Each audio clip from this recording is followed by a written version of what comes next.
தாங்கி நடத்தி கொண்டு வருகிறார். அதை நினைத்த ஆண்டவரை துதிங்க.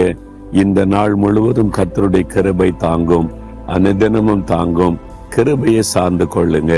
நான் தகுதி இல்லாதவன் ஆண்டவரே, தகுதியற்றவள் ஆண்டவரே, இதெல்லாம் உடைய கிருபையினால் கிடைத்ததின் ஆண்டவரை துதிக்க ஆரம்பிங்க.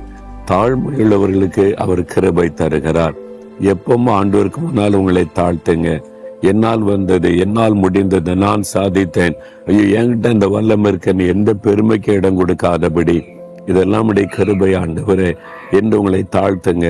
நீங்க தாழ்த்த தாழ்த்த கிருபை பெருகி கொண்டே இருக்கும். அந்த தாழ்மையான இருதயத்திற்கு நான் ஜெபம் பண்ணுவேன். தாழ்மையான இருதயத்தை எனக்கு தாங்க. அந்த பெருமையை உள்ளத்துல வந்துடவே கூடாது ஆண்டவரே என்று சொல்லி தேவனுடைய கிருபை உங்களுடைய வாழ்க்கையில நிலைத்திருக்கணுமானா தாழ்மையா நடந்து கொள்ளுங்க.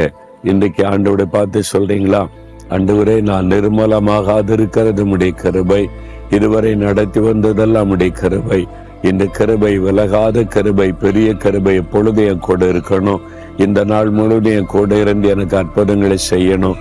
நான் எப்பொழுது தாழ்மையாய் நடந்து கொள்ளுகிற இருதயத்தை எனக்கு தாரும். இயேசுவின் நாமத்தில் ஜெபிக்கிறேன். ஆமேன், ஆமேன்.